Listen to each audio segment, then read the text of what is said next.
Hi everyone, happy to have you here today. Today we will compare different indexers we have on Tezos. So first of all, what are indexers? They are off-chain applications that retrieve blockchain data and store it in a different ways. The goal is to expose new transformed data for easy search and use. What you know the most is named block explorers. This is the UI you have on the top of the indexers. Why we need indexers? Because we have already a Tezos RPC node. Is that the RPC node is exposing a very basic REST interface and lack of joins, and it's not very easy to do join request and also to access to historical data. So you can consider an indexer like an ETL. So E for extract, T for transform, and L for load. So in the case of the Web3, what you have to extract is on-chain data. So you need a Tezos node to extract the data. After you have a transformation process to recreate either the same entities you have on-chain or new entities. And finally, what you will do that you will expose this data normally through REST API or GraphQL. At the end, the decentralized application will consume this data. So we have to consider some criteria for the comparisons. Here are the non-exhaustive list, but I will try to stick to just a few of it.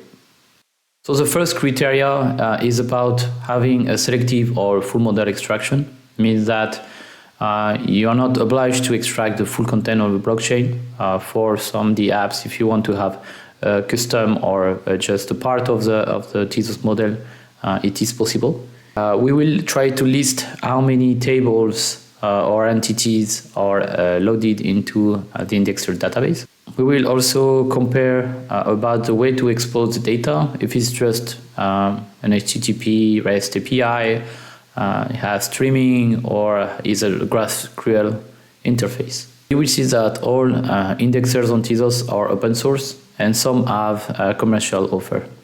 There are different ways to ship indexers and their components. So we see if we have libraries or software as a service offers.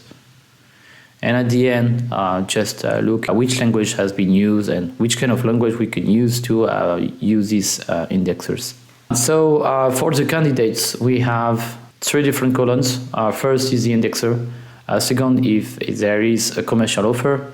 And the third one is the UI interface. On the first line, you have a TZINDEX that is maintained with a commercial offer named TZPro.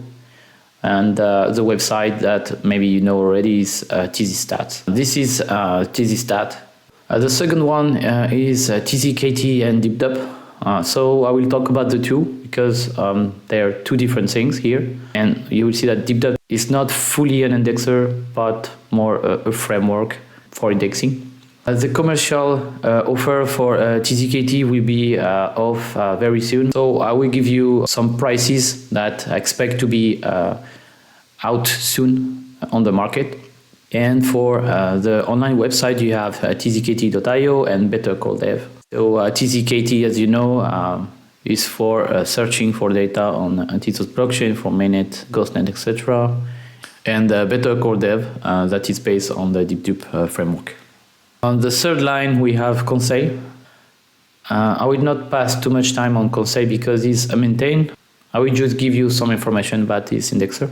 On the fourth line, we have QUEPASA. Same story, is maintained, but I will give you some information too. And on the last line, DAPPETIZER, that is still maintained. TZGraph, that is no more online. So I think the offer no longer exists. Okay, so TZINDEX is the first we are looking at. It has been made by Alexander Einhorn through the company named Blockwatch Data Incorporation, based in the Delaware. You see that the activity is following the release of Tezos. So I think it's to maintain the project up to date. But the technology is written in Go, has a Go client, SDK, and HTTP API. is based on the Go board database, the key value store for Go, around 20 tables and 5 main API groups. So 5 APIs, Explorer, table, time series, metadata, and markets. That you have everything available on the website. Okay, the second product is TZKT. So you can see the activity here on the Git repository. The technology is C#, a client for .NET, for TypeScript, and an HTTP API. It has been created by Baking Bad. You have the team here that is maintaining the project. The database is a Postgre relational database, around 80 tables.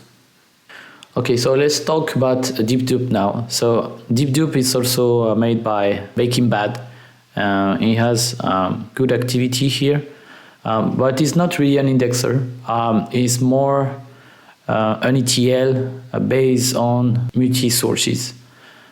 So it's written in Python, and what it does, you have a configuration file, and you have to describe what are your data sources. It can be an indexer like TZKT, or it can be IPFS, etc.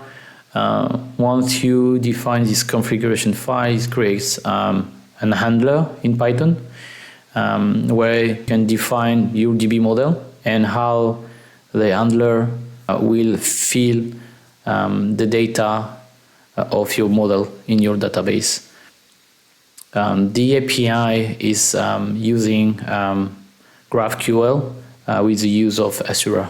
So what are the use cases for DTOP? So is to have analytic aggregation.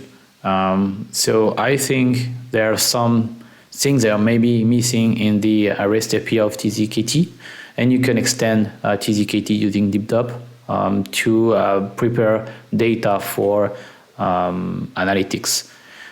You can also recreate a new model on top of TZKT, creating new entities and do more joins.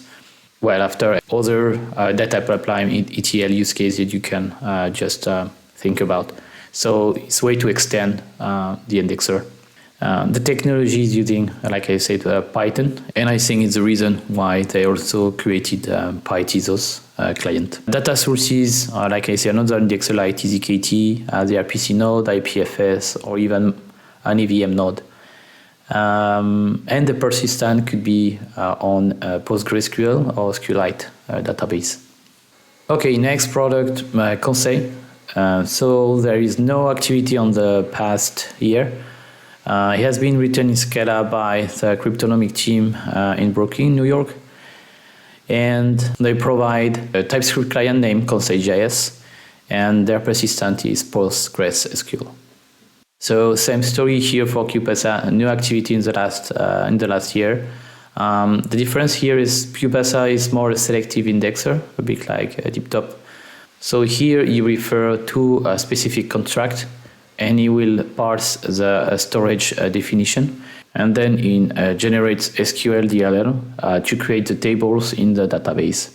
So the program is written in Rust, and it uses PostgreSQL DB. The last product is DAPPETIZER. So it's still active, like you can see here. So there are 3 maintainers on the team. First, what you do, you add the contract you want to scan. Okay, so it's the address of the contract. We create a stub with the entry points, and then it scans every time a transaction passes through an entry point. You define what you want to do with the data pass on this entry point. Then you can store whatever data into the DB and consume it via GraphQL. The technology is Node.js backend in TypeScript, and the database is Postgres or SQLite. Okay, so in conclusion, we have a summary here about 4 projects for me. They are still active in Tezos. We saw TZINDEX, TZKT, DTOP, that is more framework, ETF framework, and DAPPETIZER. Half of them, they are doing a full extraction of the model, and you don't have to take care about it. It's TZINDEX and TZKT. DTOP and DAPPETIZER, you have to specify which part of the Tezos data model you want to use. About the supported entities, maybe my number is wrong, but TZINDEX, I saw only 20 tables, but maybe there are more. TZKT was around 80, and the other, because they are selective and you can create your own model on DB, is up to you. For the databases, there are big differences between TZINDEX. You use a key value storage with Bolt.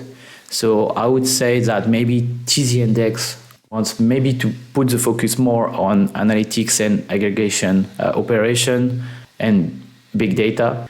And the others, they are based on the relational database. Maybe it's more the aspect of doing joins between the entities, like for TZKT. Nevertheless, so you can use Postgres with a specific plugin if you want to do heavy calculation for analytics. So maybe with DTOP or DAPPETIZER you can tune that. At the API level, it's a mix sometimes of REST and the other part, they are GraphQL. So I think REST is good if you have something that is quite fixed, quite rigid, exposing the data model. For example, if it is the Tezos data model that is not evolving so fast, every 3 months they have few differences or new things added, but you don't break a lot of things. So I think it's more for the app development, you need something more rigid to use REST. For people using GraphQL, sometimes it's because they want something very modular. And I think it's obvious because here they can create their own entity on their DB. So you need to have a language that is enough flexible to adapt to a database model that is not fixed. So like I say, all the projects are open sources, but there are 2 commercial offers, one for TZINDEX that is Pro, one for TZKT that is going to be published soon. So I think it's a good initiative to have also commercial offers. If you develop on any blockchain, not only Tezos, and if you want to be professional, you will see that you will reach the barrier of what is free on the indexer, because it's costs a lot of money to maintain an indexer, and the quotas, they are quite limited for free usage. So you will soon reach this limit and you will need to have a commercial offer with more support and stability, etc.